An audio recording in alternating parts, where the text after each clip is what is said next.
Merci. Lisons la Bible. C'est Jean chapitre 5. Hier c'était chapitre 4, mais aujourd'hui c'est chapitre 5. Donc lisons chapitre 5 à partir du verset 1. Si vous y êtes, je vais lire Jean chapitre 5 à partir du verset 1. Après cela, il y eut une fête des Juifs et Jésus monta à Jérusalem. Or, à Jérusalem, près de la porte des brebis, il y a une piscine qui s'appelle en hébreu Bethesda et qui a 5 portiques. Sous ces portiques étaient couchés un grand nombre de malades, des aveugles, des boiteurs, des paralytiques qui attendaient le mouvement de l'eau. Car un ange descendait de temps en temps dans la piscine et agitait de l'eau. Et celui qui descendait le premier après que l'eau avait été agitée était guéri, quelle que fût sa maladie. Là se trouvait un homme malade depuis 38 ans. Jésus l'ayant vu coucher et sachant qu'il était malade depuis longtemps, lui dit, veux-tu être guéri? Le malade lui répondit, Seigneur, je n'ai personne pour me jeter dans la piscine. Quand l'eau est agitée, et pendant que j'y vais, un autre descend avant moi. Lève-toi, lui dit Jésus, prends ton lit et marche. Aussitôt, cet homme fut guéri. Il prit son lit et marcha. C'était un jour de sabbat. Les Juifs dirent donc à celui qui avait été guéri, c'est le sabbat, il n'était pas permis d'emporter ton lit. Il lui répondit, celui qui m'a guéri m'a dit, prends ton lit et marche. Ils lui demandèrent, qui est l'homme qui t'a dit, prends ton lit et marche? Mais celui qui avait été guéri ne savait pas qui c'était, car Jésus avait disparu de la foule qui était en ce lieu. Depuis, Jésus le trouva dans le temple et lui dit, voici, tu as été guéri, ne pêche plus, de peur qu'il ne t'arrive quelque chose de pire. Cet homme s'en alla et annonça aux Juifs que c'était Jésus qui l'avait guéri. Nous avons lu jusqu'au verset 15.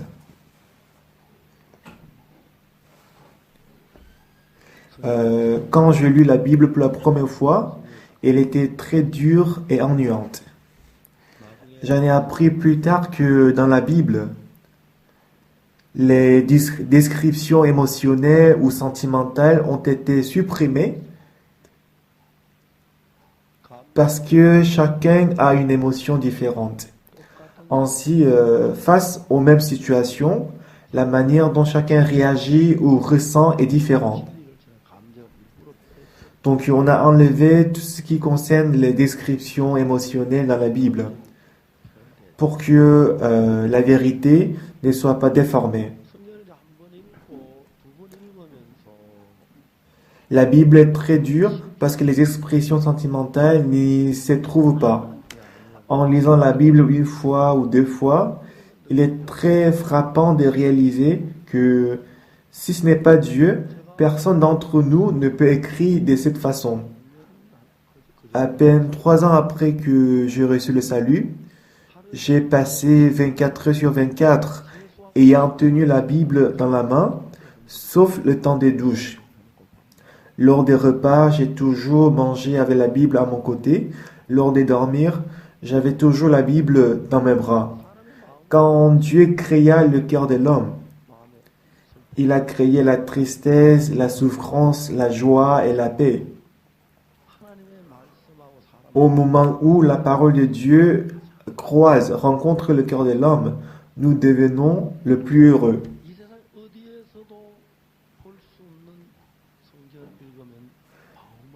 À travers la lecture de la Bible, le cœur de l'homme se forme. Je ne suis pas très doué de m'exprimer. Quand je lis la Bible tout seul, ce qui m'étouffe le plus, c'est que je n'arrivais pas à vraiment bien exprimer la Bible.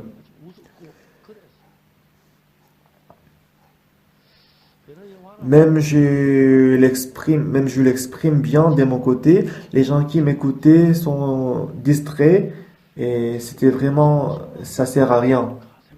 J'ai une fois regardé un film intitulé Bénard et c'est un film très intéressant de long métrage qui dure 4 heures de temps. Si je pouvais donner le sermon comme ce film bien organisé, que serait-elle la réaction des fidèles? Il va des soirs que l'on a investi beaucoup d'argent pour tourner ces films, alors que l'on ne peut pas dépenser autant d'argent pour donner un sermon. Je voulais prêcher sur la femme samaritain de Jean chapitre 4 ces semaines, mais je n'ai pas pu le terminer hier. Donc aujourd'hui, je vous en ai trop parlé de la femme samaritain. Donc je me suis décidé d'aller un chapitre plus haut en vue de rencontrer un homme malade depuis 38 ans. Donc comment est-ce qu'on a exprimé l'homme malade depuis 38 ans dans Jean chapitre 5? C'est une histoire très ordinaire, mais premièrement, dans la Bible, Jean chapitre 5, on a divisé deux sortes de personnes. Donc on a bien divisé en deux groupes, c'est-à-dire le groupe des gens qui pensent qu'ils peuvent entrer le premier et d'autres groupes qui pensent qu'ils ne peuvent pas entrer le premier dans la piscine.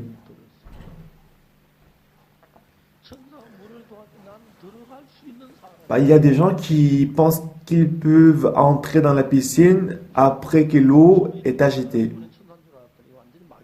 En fait, au début, je pensais que c'était l'ange, mais c'était pas l'ange du tout, mais c'était un diable.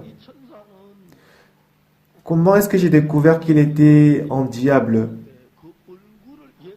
Mais en fait, si c'était vraiment un ange, lorsque Jésus-Christ est venu auprès de la piscine Bethesda, il devait plutôt nous faire regarder Jésus-Christ. Mais l'ange qui se trouve dans cette piscine, on disait que c'est lui qui entre le premier dans la piscine, on peut être guéri de n'importe quelle maladie. Du coup, tout le monde s'intéressait à y entrer le premier. Alors que le Fils de Dieu est venu pour nous sauver, on ne pouvait pas voir découvrir Jésus-Christ qui était présent.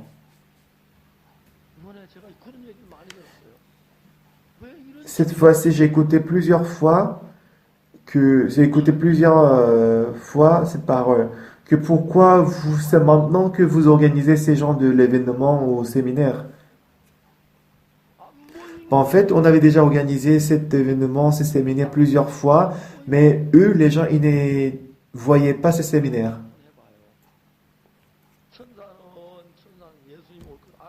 Je crois que l'ange, il savait que Jésus-Christ viendrait. C'est pour ça qu'en fait, pour ne pas nous faire regarder Jésus-Christ, il a pris toute notre attention pour ne pas regarder Jésus-Christ, mais regarder uniquement, c'est-à-dire se concentrer sur la piscine. Donc, il y avait des gens qui ne regardaient que la piscine. Il y avait aussi quelques-uns qui baignaient même ses pieds dans la piscine. Alors que Jésus-Christ était derrière d'eux, rencontrait l'homme malade depuis 38 ans, mais personne n'était au courant de ça. Donc Satan, il a pris toute notre attention. À travers quoi?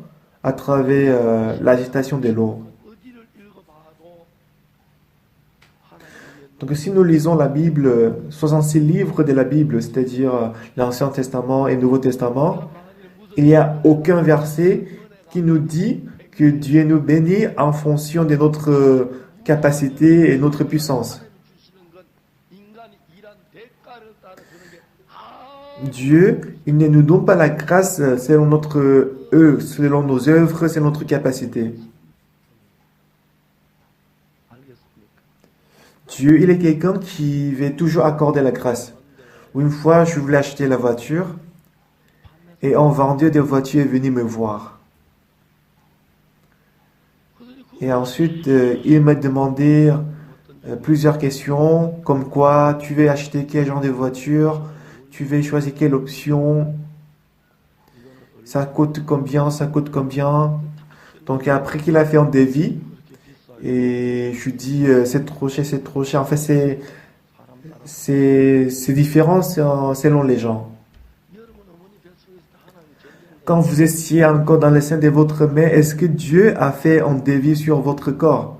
30 000 $ pour votre beau visage, 15 $ pour votre nez en trompette. Est-ce ainsi que vous avez eu votre figure, votre visage? Lorsque j'étais dans l'église des jeunes, il y avait une sœur dont le rein était très faible, ce qui fait qu'elle avait dû aller à l'hôpital pour l'hémodialyse toute la journée. Au lendemain, elle devait se coucher toute la journée ayant très mal. Et le jour d'après, elle se rétablissait un petit peu, mais elle devait encore aller à l'hôpital pour l'hémodialyse. Du coup, elle y allait un jour sur 3. Pour vous, ça vous dit rien d'aller uriner aux toilettes. Bien-aimé, dans ce monde, il y a beaucoup de gens qui souffrent du fait qu'ils ne puissent pas uriner à leur volonté.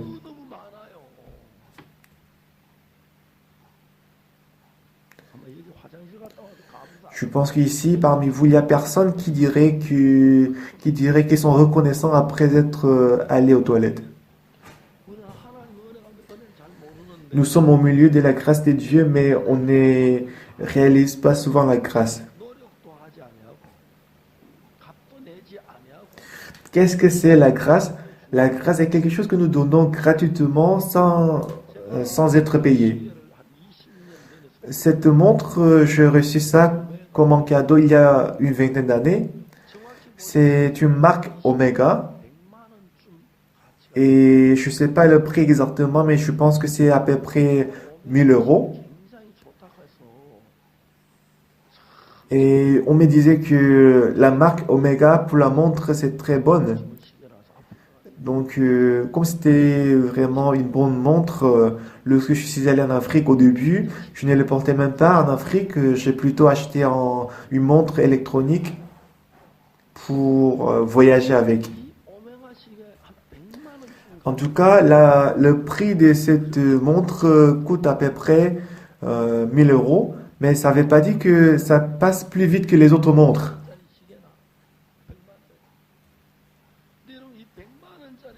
Mais la montre qui coûte 1000 euros, mais si on la vend en euros, ça ne peut pas être la grâce. On ne doit rien payer pour que ça devienne une grâce pour nous.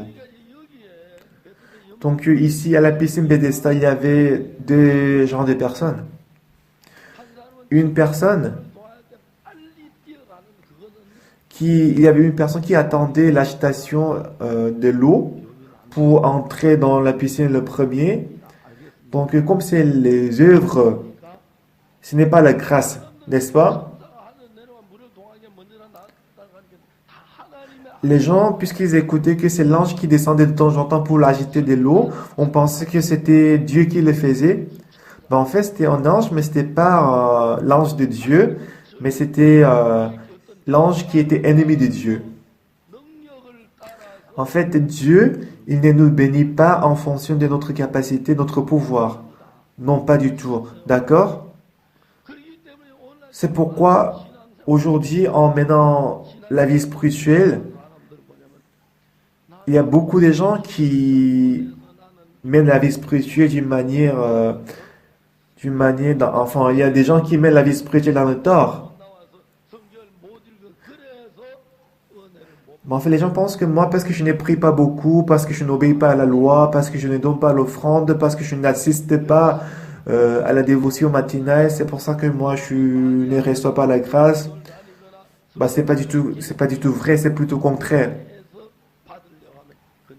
Donc, si on veut recevoir la grâce à travers l'observation des lois, en faisant du bien, en donnant beaucoup d'offrandes, ce n'est pas du tout la grâce. Mais si nous lisons Romains chapitre 4, il y a un verset qui dit, à celui qui fait une œuvre, le salaire est imputé, non comme une grâce, mais comme une chose due. Donc, si on travaille et que si on reçoit en retour quelque chose, ce n'est pas une grâce. Mais c'est une chose due. Mais en fait, Dieu, il voulait nous donner la grâce gratuitement. J'ai une fois pensé, je suis actuellement âgé, où que j'aille, je fais partie d'un groupe de gens âgés. Bien sûr, il y a des gens qui sont plus âgés que moi, mais j'appartiens quand même au groupe d'âgés. Quand Dieu a créé l'homme, si Dieu a fait en sorte que l'homme soit très âgé au début et devienne de plus en plus jeune, qu'est-ce qui serait bien? Bien-aimé, vous n'y avez jamais pensé, n'est-ce pas? Moi, je ne pense qu'à ces genres de choses. Au début, quand la mère nous enfante, nous tous sommes très âgés, ayant des rides sur le front, mal au dos, mais ensuite, une vingtaine d'années après, on devient plus jeune et à 30 ans, on court partout et à 50 ans, on s'envole dans le ciel. Ce serait très bien, n'est-ce pas? Ce serait très bien, n'est-ce pas?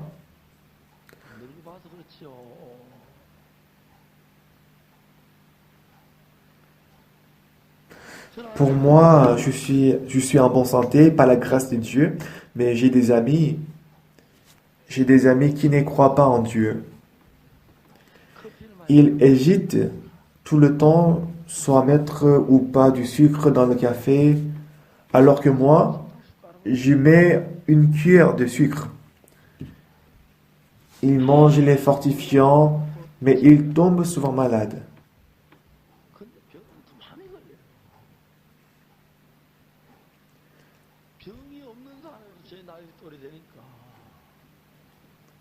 Dans la plupart des gens à mon âge, ils sont malades.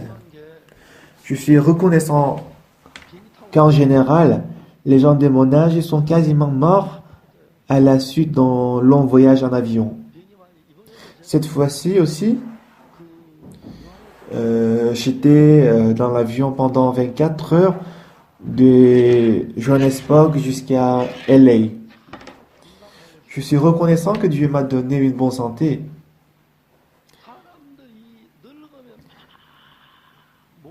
Il va sans dire que l'homme tombe malade facilement quand il vieillit. Ils ont du problème au niveau des vaisseaux sanguins, au niveau des intestins, au niveau de l'estomac. En gros, ils ont mal partout au corps.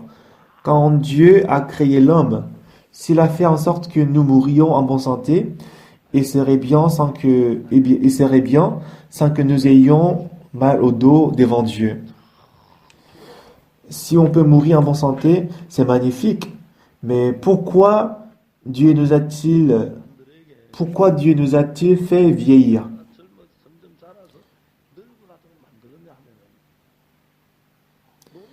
Je vais vous enseigner une chose très étonnante. Nous nous rendons compte que nous sommes inutiles quand nous sommes âgés. Nous nous rendons compte que nous ne sommes pas quelqu'un de bien. Quand on est encore jeune, comme on est très fort, on a l'impression que tout va bien à notre guise. Mais plus le temps passe, plus on comprend que les choses ne marchent pas à notre volonté. Moi, lorsque j'ai reçu le salut en 1962,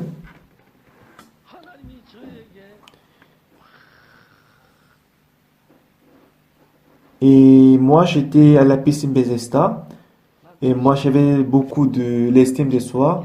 Moi je me disais que si l'eau est agitée, je vais y entrer le premier, j'avais cette pensée. Mais moi, lorsque j'avais 15 ans, 16 ans, 17 ans, 18 ans, 19 ans, à l'âge de 19 ans, je n'étais pas un philosophe, mais j'ai beaucoup réfléchi par rapport à ma vie. Et à l'âge de 19 ans, c'est que j'avais pensé, c'est que si j'avais 15 ans, je n'aurais pas vécu ainsi. Si j'avais 10 ans, ben en fait, la vie que j'ai menée jusqu'à l'âge de 19 ans, j'ai beaucoup regretté. Si j'ai 10 ans maintenant, je ne vivrai pas du tout comme ça.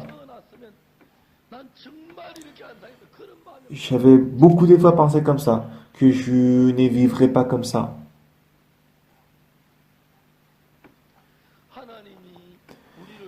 Dieu nous a aimés, Dans notre vie, il y a la tristesse, il y a aussi le cancer, il y a l'accident de route. Oui, c'est vrai qu'il y a des fois la faillite, il y a aussi la maladie, le divorce. Ben, en fait, Dieu, il nous a donné ces genres de choses dans notre vie. Dieu, il a donné la paix, la souffrance, le divorce, le désespoir, le cancer, le chômage, l'accident de route.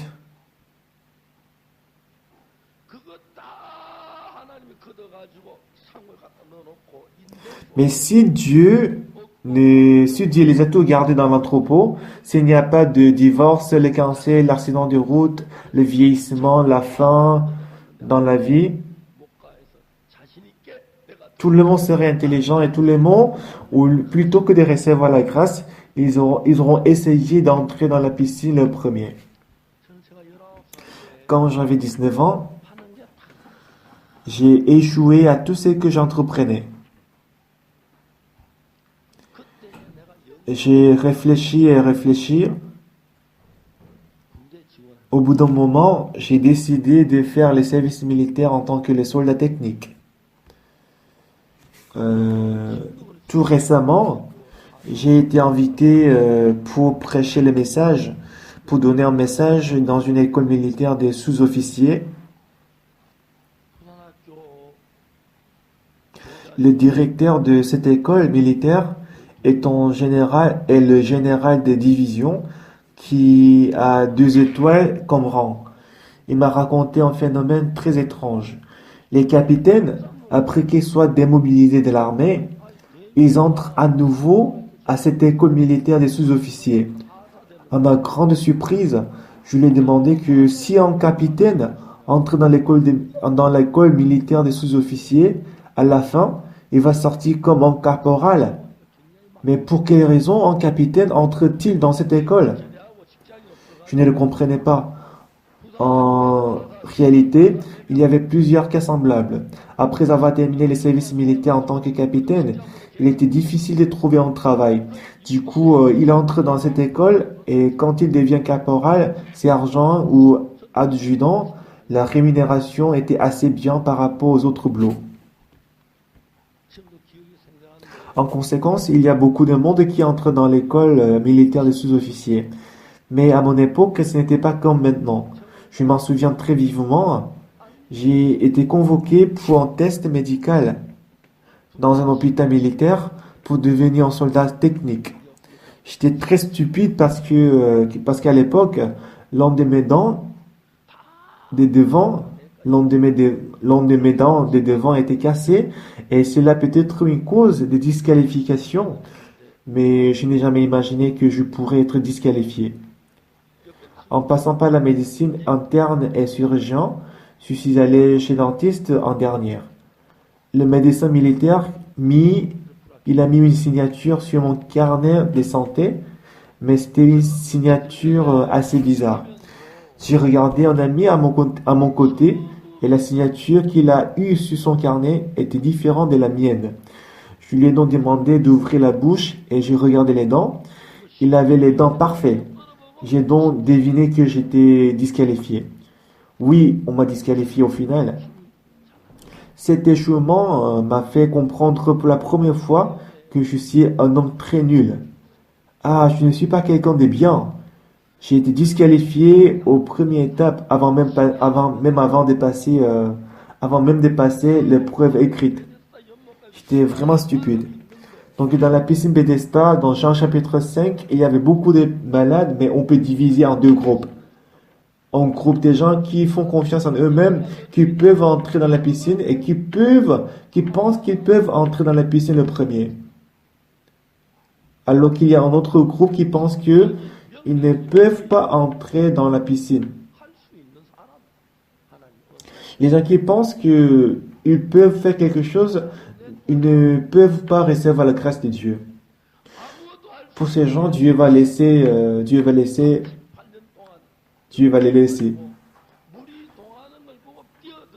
Le malade que Jésus-Christ est allé voir, C'était l'homme malade depuis 38 ans qui ne pouvait pas du tout bouger, même si l'eau est agitée, le malade qui ne peut pas y entrer le premier. En 1962, pour la première fois, Dieu m'a appris que j'étais comme un malade depuis 38 ans. Aujourd'hui, lorsque je vais à l'église que j'avais fréquentée avant,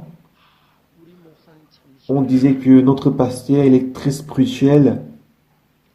On disait ça souvent. L'ancien de notre église, il a beaucoup de grâce. Les diacres de notre église, il a beaucoup d'amour. Les moniteurs, les enseignants de l'école du dimanche, ils sont très fidèles. En fait, dans l'église, il n'y avait que le compliment. Donc, à chaque sermon, le pasteur, il donnait le compliment aux fidèles, il exhortait les fidèles et tout le monde était content. Notre diacre, il prie très bien. Le sermon de notre pasteur, c'est trop spirituel, plein de la grâce. Notre diacre, il est très fidèle à Dieu et sincère. En fait, les gens étaient contents, ils ont donné le compliment en regardant les œuvres de l'homme.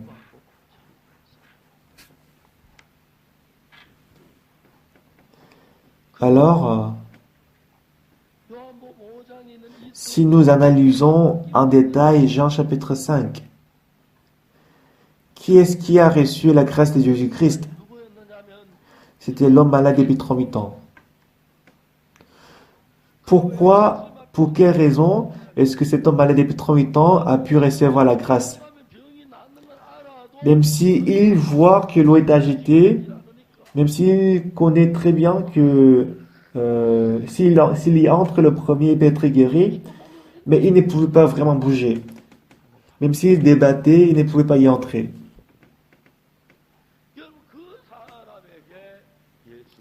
Pour ces gens de personnes, Jésus-Christ est venu les voir.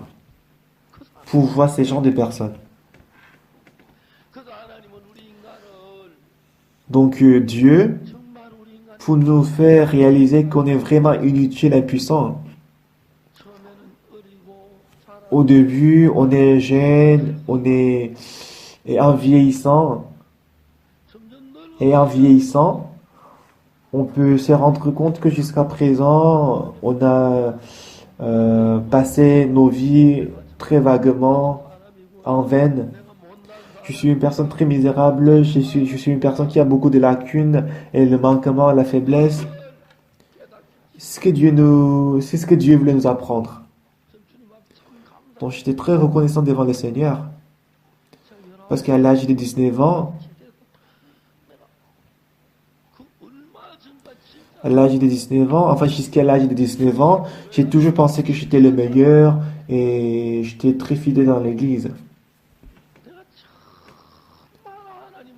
Mais Dieu m'a appris que je suis vraiment sale et misérable devant Dieu. Et il m'a appris que je ne peux rien faire de bien devant Dieu. Aujourd'hui, beaucoup d'églises en Corée, ils pensent que quand je travaille bien, c'est de recevoir la grâce. Et les gens qui font les efforts, les gens qui essayent, ce genre de personnes, ils ne peuvent pas recevoir la grâce de Dieu. Ils n'ont rien à voir avec la grâce de Dieu. Si Dieu vous donne quelque chose, ce n'est pas à cause de votre intelligence, ce n'est pas à cause de votre sincérité, ce n'est pas à cause de votre fidélité. Tout ce que Dieu nous donne, notamment le salut, la renaissance, il ne donne pas la grâce. C'est pour ça que Romains chapitre 4, verset 4. Ici, on dit que à celui qui fait une œuvre, le salaire est imputé, non comme une grâce, mais comme une chose due.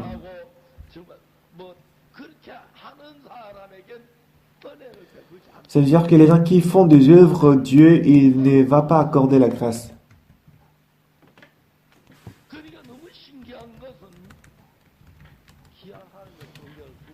Ce qui est très étonnant, c'est que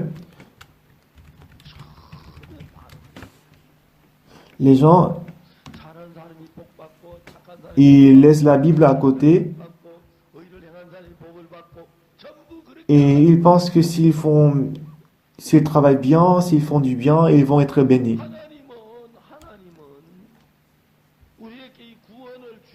Lorsque Dieu nous a donné le salut, en fait, celui qui pense qu'il est incapable, c'est eux qui peuvent vraiment se confier en Dieu. Regardez l'homme malade depuis 38 ans, qu'est-ce qu'il peut faire? Qu'est-ce qu'il peut faire si on lui dit, entre dans la piscine le premier? Moi, je ne peux pas le faire. Il ne peut que dire ça. Parce que lui, il sait très bien qu'il ne peut rien faire. Il a pu accepter la parole de Jésus. Les pasteurs qui viennent d'être nommés, enfin les pasteurs, quand ils commencent la vie du pasteur, il y a une maladie très effrayante. Ils ont quelle maladie? S'ils comprennent un petit peu la Bible, s'ils prêchent l'évangile, s'ils pensent qu'ils prêchent très bien la parole, et il devient quelqu'un de bien. Et cette personne, il va toujours essayer de travailler tout seul. Quel que soit le problème.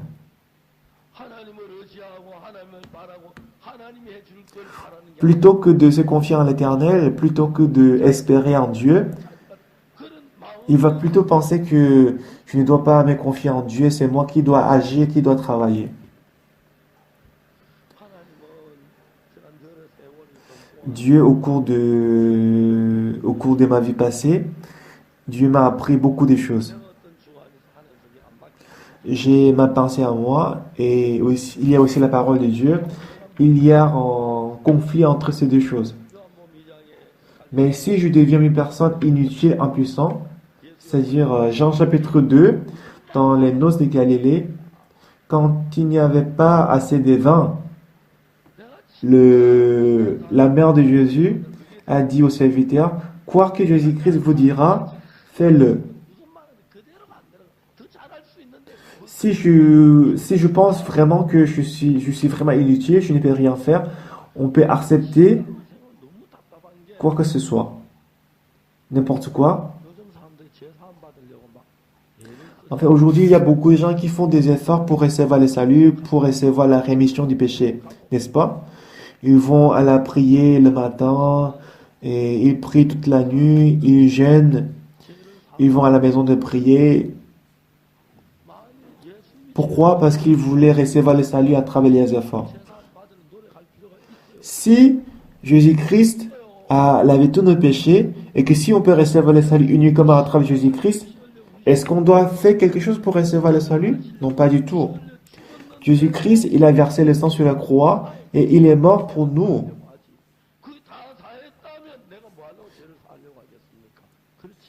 Jésus-Christ a versé le sang pour laver nos péchés.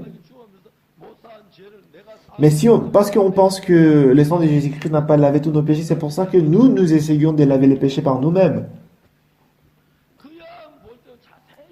Mais si nous pensons en détail précisément, on fait vraiment la bêtise.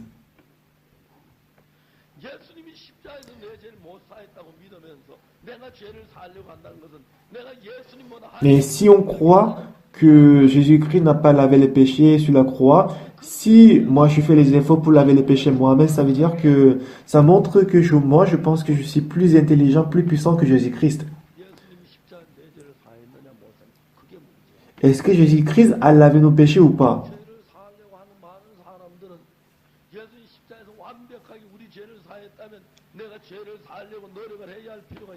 Les gens qui font les efforts pour laver les péchés par eux-mêmes, si vraiment Jésus-Christ a lavé tous nos péchés sur la croix, est-ce qu'on doit vraiment faire les efforts pour laver les péchés par nous-mêmes? L'ange qui se trouve dans Jean chapitre 5, il est un ange qui est corrompu. Et cet ange, qu'est-ce qu'il a fait? Il descendait de temps en temps pour acheter de l'eau. Et après que l'eau est agitée, celui qui entre le premier, il peut être guéri quelle que soit la maladie. Le fait que l'eau est agitée de temps en temps, donc là, l'ange, il a fait en sorte que les gens regardent uniquement la piscine. Il a fait détourner les gens de Jésus-Christ. En fait, en réalité, le Sauveur, il est venu à la piscine. Mais beaucoup de malades qui étaient à la piscine, au lieu de regarder Jésus-Christ qui était le Sauveur, c'était plutôt l'air d'eau qui regardait Jésus, mais leur visage, ils regardaient la piscine. Aujourd'hui, beaucoup de gens, ils ne veulent pas que Jésus-Christ qui est sauvé les sauve. Ils font juste les efforts pour être sauvés par eux-mêmes.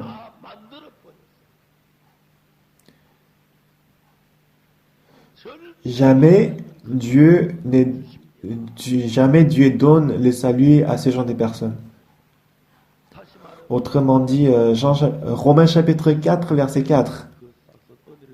À celui qui ne fait point d'œuvre, il est imputé. Et dans le verset 5, on dit, même si on ne fait point d'œuvre, mais si on croit celui qui l'a justifié, sa foi lui est imputée à justice.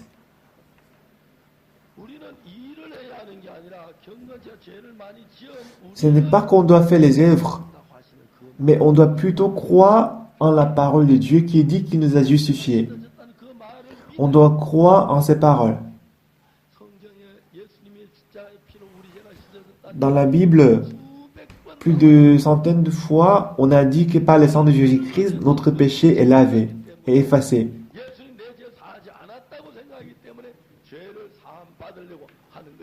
Parce que les gens, ils ne croient pas que Jésus-Christ les a lavé les péchés, donc ils font les efforts pour laver les péchés par eux-mêmes. Ils sont vraiment pauvres.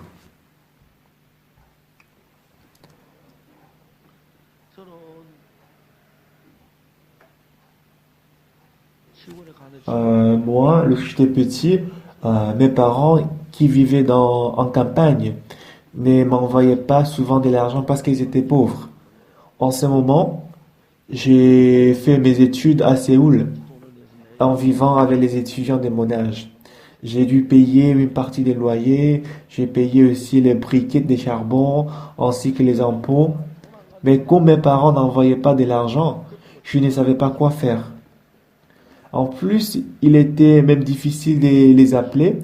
Un jour, j'ai vu une annonce concernant le recrutement des livrets des journaux. J'étais très content. Je suis allé voir le responsable de recrutement pour lui dire que je voulais postuler à ce poste. Il dit c'est bien, mais il m'a demandé de donner une caution. Car il s'est peur que je m'enfuis après avoir collecté le frais des journaux. Donc il dit qu'il est normal de déposer une caution. J'ai demandé, je dois donner combien comme caution. Je m'en souviens pas très bien aujourd'hui, mais comme s'il a fait très longtemps, mais je crois que c'était environ 3 000 ou 4 000 euros. J'ai ainsi commencé la livraison des journaux. Par exemple, si le frais des journaux s'élève à 5 euros, le frais de livraison coûtait environ 2 euros et celui des journaux coûtait 3 euros. Donc si je reçois 5 euros et je donne 3 euros à l'entreprise et je prends 2 euros.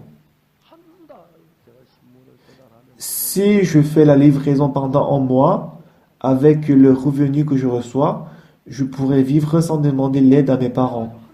Du coup, j'étais très content. Donc, j'ai fait la livraison des journaux pendant un mois.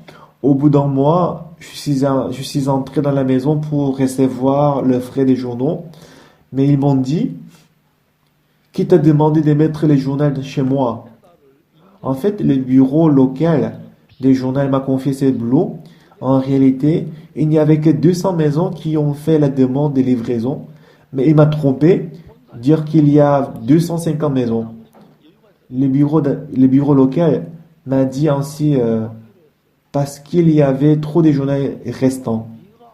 J'ai donc discuté avec les chefs du bureau et il m'a dit de convaincre les 50 maisons de s'abonner au journal. Et à l'époque, le frais du journal était très cher. Est-ce que c'est facile de les faire s'abonner? Lorsque j'ai fait la livraison pendant un mois, je ne recevais pas les salaires. En fait, il n'y avait pas d'argent qui restait à moi. Même si je faisais la livraison, il n'y avait rien que j'ai gagné. Du coup, comme je me disais que je suis intelligent, j'ai fait une stratégie. Depuis le lendemain, j'ai constaté qu'il y avait des maisons qui payaient souvent qui payaient facilement le frais des journaux, alors qu'il y avait aussi des maisons qui ne payaient pas souvent le frais des journaux. Donc j'ai choisi ces éléments, les maisons qui ne donnaient pas d'argent.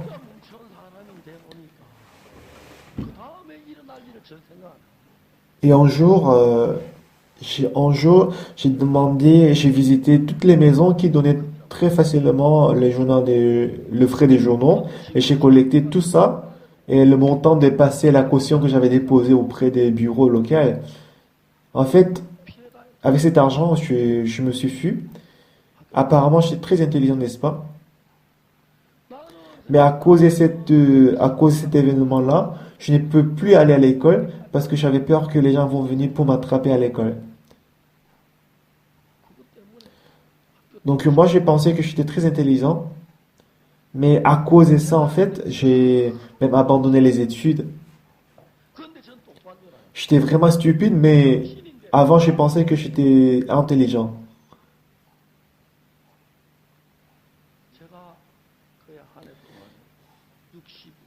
Et cette année-là, à partir du mai jusqu'à octobre en 1962, après que j'étais disqualifié de l'armée, pour la première fois de ma vie, j'ai découvert mon vrai image. J'ai découvert que j'étais vraiment nul, stupide et con. J'ai découvert ça très précisément. J'ai découvert ça précisément. Il y a personne qui est plus stupide que moi dans ce monde. Je suis très méchant, je suis très nul. Et de temps en temps, je me regardais par les miroirs. J'ai dit, Oxupar, tu es très méchant, tu es très malin. J'ai crié. À l'époque, vraiment me détesté. J'ai vraiment détesté l'homme qui s'appelle Baroxu. Et j'ai vraiment détesté la personne qui ressemblait à mon visage. Je dois aller à l'enfer. Je dois être maudit. Comment est-ce que j'ai commencé le mensonge au début? Ben, lorsque j'écrivais le journal, lorsque j'ai ajouté un petit peu le mensonge, j'étais complimenté beaucoup. Donc, pour ne pas recevoir le dommage, j'ai souvent menti. Mais lorsque j'ai commencé à mentir, je suis devenu soudain professionnel en mensonge. Mais si on voit Apocalypse chapitre 21, verset 8, on dit, mais pour les lâches, pour les incrédules, les abominables, les meurtriers, les impudiques, les enchanteurs, les idolâtres, tous les menteurs, leur part sera dans les temps ardents de feu, de soufre, ce qui est à la seconde mort. En fait, moi, je ne voulais pas mentir. Donc, dans la matinée, j'ai essayé de ne pas mentir, mais dans l'après-midi, j'ai menti souvent avec mes amis. Et mes amis me disaient souvent que toi, tu mens trop souvent. En fait, je ne pouvais pas m'arrêter de mentir. Je ne pouvais pas.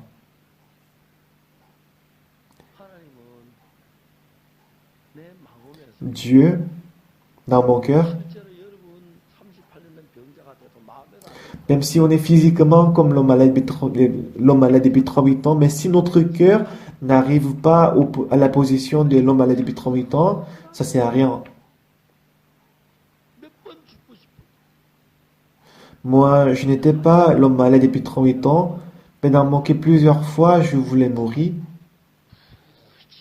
Bah, à l'âge de 19 ans, j'ai beaucoup réfléchir. Donc devant Dieu, mon cœur est devenu comme malade depuis 38 ans. Quelqu'un qui ne peut rien faire. Quelqu'un qui ne peut pas aller voir Jésus-Christ si Jésus-Christ ne vient pas le voir.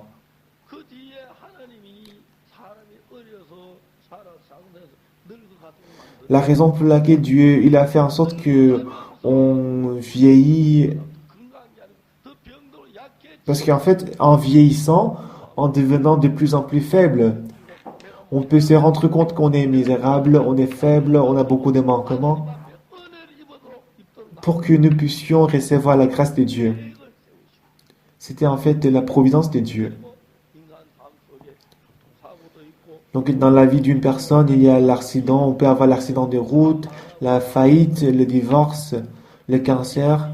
À travers ces genres d'événements, Dieu veut nous apprendre ce que nous sommes. Mais si on ne connaît pas ça, on va s'inventer de nous-mêmes, on va penser qu'on a la bonne foi. Mais c'est lui qui connaît ça. Ils vont plutôt avoir honte devant Dieu. Étant honnête, les fidèles, les frères, les sœurs m'appellent pasteur. Mais je suis vraiment désolé parce que, est-ce que je suis vraiment pasteur? Est-ce que tu es vraiment pasteur? Je pose souvent cette question. Toi, tu es pasteur, mais tu sais quoi faire quoi? Est-ce que tu peux bien conduire les fidèles? Est-ce que tu peux recevoir la souffrance à leur place? J'étais un pasteur qui ne pouvait rien faire.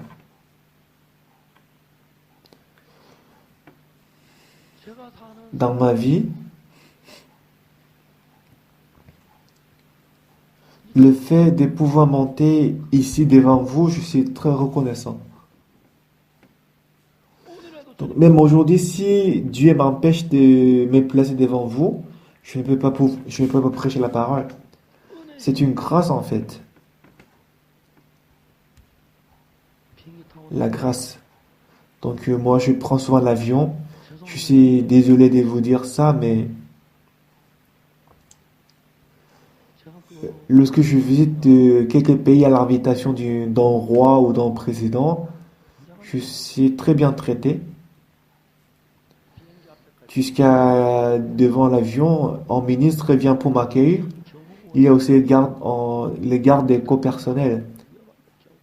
L'enfer en Afrique, il n'est pas vraiment dangereux, mais il y a des gardes du corps. Il y a aussi des chauffeurs, la voiture qui me suit. Donc je suis très bien traité. Parce que c'est le roi, le président. Donc, mais moi, je me disais, qu'est-ce que je suis?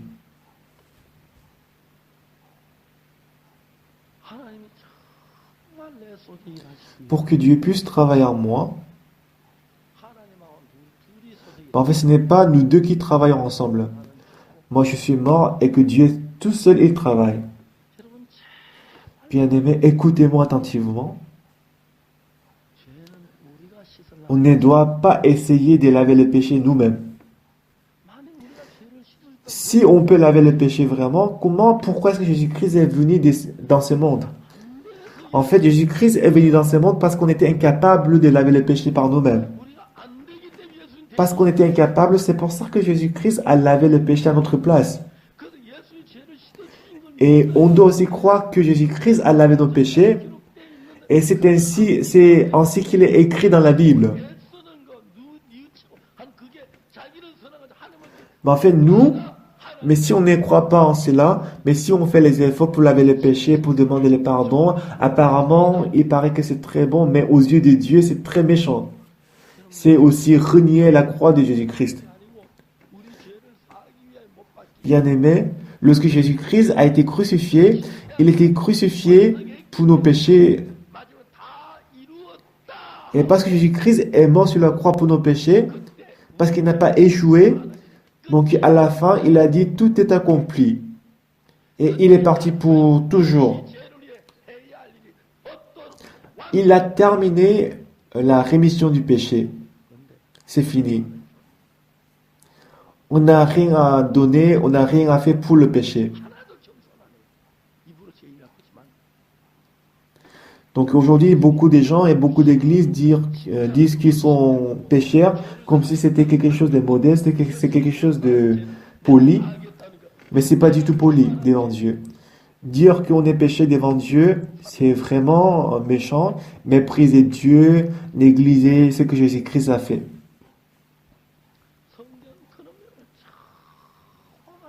La Bible nous a montré ça très clairement. Il y a l'histoire de Jacob et Ésaü dans la Bible. Ésaü, il était un chasseur très habile, n'est-ce pas?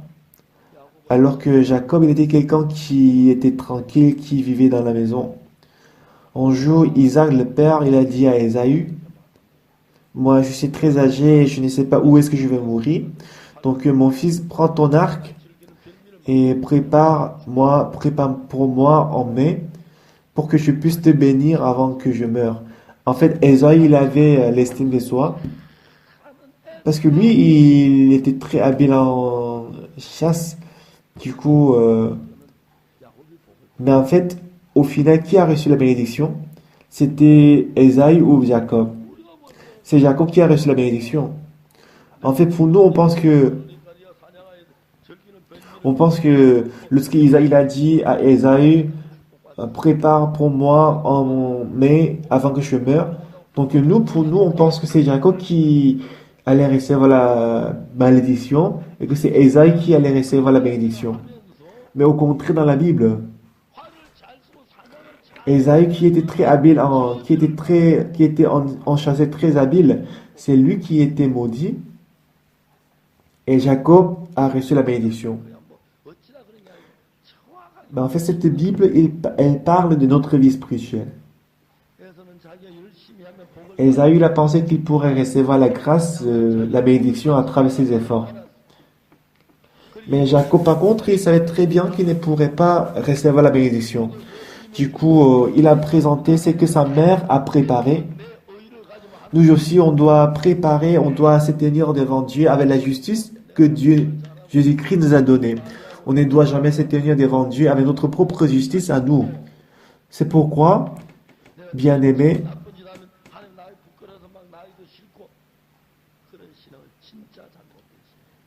si vous pensez que vous devez beaucoup prier, donner beaucoup d'offrandes et faire du bien devant Dieu pour que vous soyez libre devant Dieu, en fait, c'est une mauvaise vie spirituelle.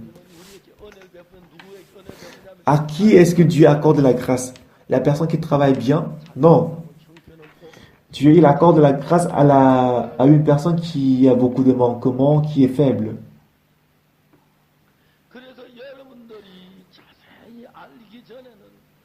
Donc, avant de connaître précisément, exactement, vous pouvez penser que vous êtes le meilleur, vous êtes intelligent, mais en jeu, si vous entrez dans la grâce de Dieu, vous allez vous rendre compte que vous avez vraiment besoin de la grâce. Ah Seigneur, je suis vraiment inutile, je suis vraiment con, stupide, je n'ai pas pu observer la loi, je n'ai pas pu faire du bien, j'ai commis beaucoup de péchés.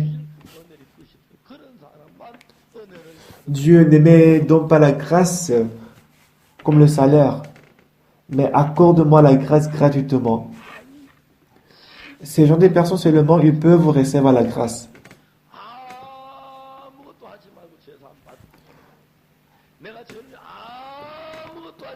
On ne doit rien faire pour recevoir le salut. On doit uniquement regarder ce que Jésus-Christ a fait. Si Jésus-Christ a fait toutes choses pour moi, est-ce que je dois encore faire quelque chose pour recevoir le salut? Non. Tout ce que nous devons faire, c'est de croire. Vous, jusqu'à présent, vous avez demandé, vous n'avez rien demandé, mais demandez désormais au nom de Jésus, je vous le donnerai. Dieu il a dit, demande-moi, je vais te donner. Au nom de qui? Au nom de Jésus-Christ. lorsque nous allons au ciel. Dieu nous a donné le tampon de Jésus-Christ. Donc écris n'importe comment mon nom et fais ce que tu veux. Donc nous pouvons prier, nous pouvons vivre au nom de Jésus-Christ. On prie au nom de Jésus-Christ, ça veut dire quoi? C'est que lorsqu'on veut prendre l'argent de la banque, si on a le livret des banques dans titulaire et si on connaît le mot de passe, quiconque utilise, enfin tout le monde peut utiliser ça pour avoir de l'argent.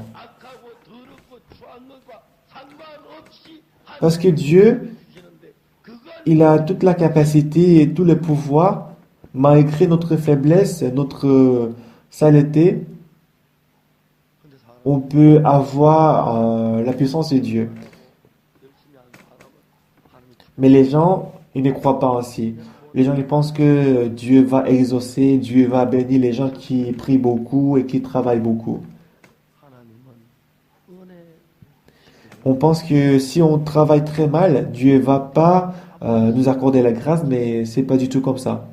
Dieu, il veut toujours accorder la grâce. Donc Romains chapitre 4, verset 5, qu'est-ce qui est écrit? Même si on n'est fait point d'œuvre, même si on est impie, même si on n'est fait point d'œuvre, même si on est pécheur, même si on n'est fait point d'œuvre pour être sauvé, Dieu nous a justifiés. Pourquoi? Parce que Jésus-Christ est crucifié à notre place. On n'a rien fait, n'est-ce pas? Donc je vais arranger. Dieu nous a donné toutes choses gratuitement par la grâce. N'est-ce pas?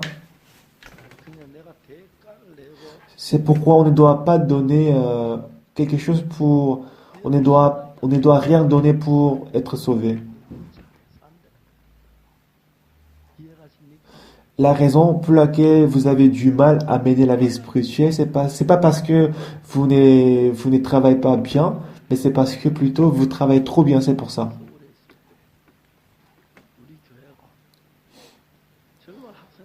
Il y a longtemps, lorsque notre église était à Séoul,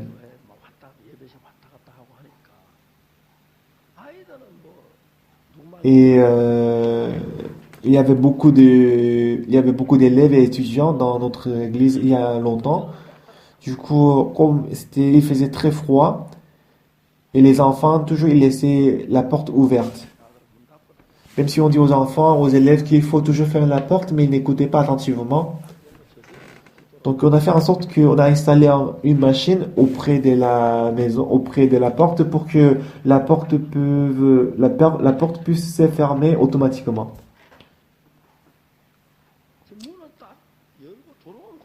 En fait, pendant le culte, il y avait une sœur qui entrait par la porte, et si on ouvre la porte, si on laisse la porte ouverte, ça va se fermer automatiquement. Mais elle voulait fermer la porte. Donc, elle a poussé la porte pour fermer, mais ça faisait beaucoup de bruit.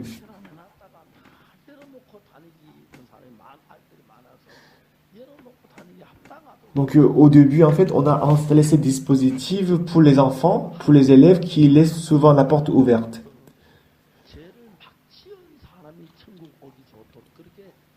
De même, Dieu, il a installé un dispositif pour que les gens qui pêchent beaucoup puissent aller au ciel très facilement. Est-ce que vous comprenez? Donc, si on a installé ces dispositifs, même si on laisse la porte ouverte, il n'y a pas du tout le problème parce que la porte se ferme automatiquement.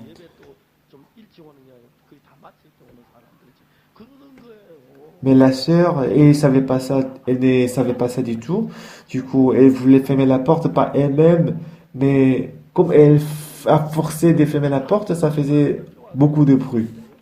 Et tout le monde l'a regardé pendant le culte, elle avait vraiment honte.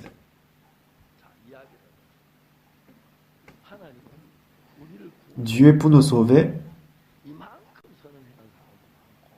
Si Dieu il choisit de sauver les gens qui ont fait autant de bien, les gens qui n'arrivent pas à ces niveaux, tous ils doivent aller en enfer. Est-ce que vous comprenez?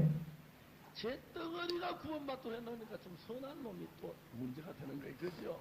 Donc Dieu, il a travaillé en sorte que tout le monde puisse aller au ciel. 사람이 되면 Donc si vous devenez 100% pécheur, c'est facile. 하십니까? 근데 이 사탄이 쏘여 사람들이 끝을 Donc si on peut être sauvé par notre bien, Jésus-Christ n'avait pas du tout besoin de venir dans ce monde et mourir sur la croix. 그러니까 예수 십자가 무시해놓고 자기의 죄 사함 받으려고 애를 쓴다니까요. 왜 십자가를 무시하느냐? 십자가 우리 죄를 명백하게 씻어본 문전이 Dieu, il a dit, ne méprisez pas la croix, j'ai déjà lavé les péchés aussi blancs que la neige. 그것은 아무 필요가 없다. 알겠습니까? Lorsque j'achète le billet d'avion, 제가 j'achète souvent 3 billets d'avion ou 4 billets d'avion. 기표를 보통 뭐 석장, 넉 장씩 사요. 그래서 Donc je n'achète pas 3 billets d'avion de Séoul jusqu'à LA, mais de Swaziland jusqu'à Hong Kong, mais de Hong Kong jusqu'à Johannesburg johannesburg까지 가는 et de Johannesburg à Swaziland. 스와질랜드 갈 비행기표가 필요해. Et quand on prend en avion, on ne donne pas tous les 3 tickets, 3 billets d'avion, mais quand on fait le déplacement de Hong Kong à d'autres endroits, on ne présente qu'un seul billet d'avion en fait. Les autres on garde dans le sac. 그럼 여러분이 죄인이라는 걸 탁 내놓고 십자가 바라보면 돼요. 아, 제가 확실히 지금 확인해봐요. 십자가 내가 De la même façon, vous aussi, 그러니까 여러분이 vous devez seulement présenter le fait que vous êtes pécheur. Et vous devez seulement regarder la croix. Ah, Jésus-Christ, il a lavé tous mes péchés, c'est bon. 아이고 아빠 먹겠네 빨리 내라. 예수님 안 그랬잖아요. 그걸 다 Lorsque vous présentez le fait que vous êtes péché devant Dieu, 돌아가시는 그랬죠. 일단 죄 사는 vous devez seulement vérifier si Jésus-Christ est mort sur la croix ou pas pour vous. 가야 할 필요가 없는 거예요. 알겠습니까? La foi, c'est que Jésus-Christ a lavé tous nos péchés et on doit y croire. 믿음인 거예요. 알겠습니까? 이해가십니까?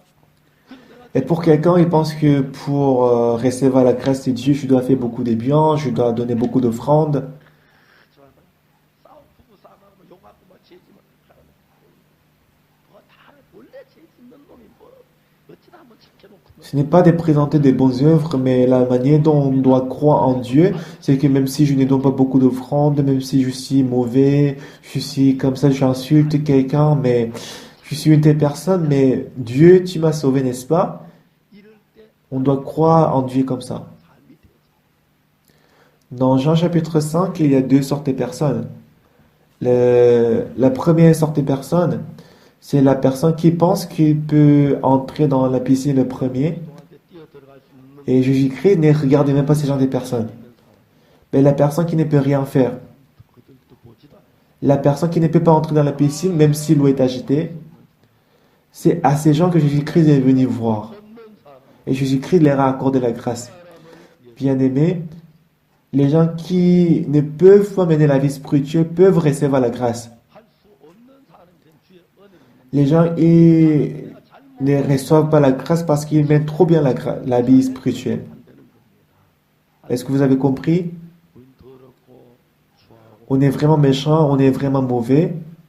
Tout le temps, on fait des erreurs, on pêche, on est dans le tort. On est quelqu'un qui ne peut pas être sauvé si Jésus-Christ nous ne lave pas le péché gratuitement.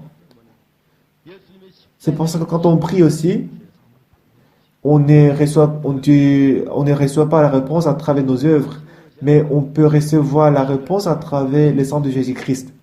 Et on peut avancer audacieusement au nom de Jésus-Christ. Et en ce moment-là, Dieu nous bénit, Dieu nous accepte par la joie. Donc je vais prier.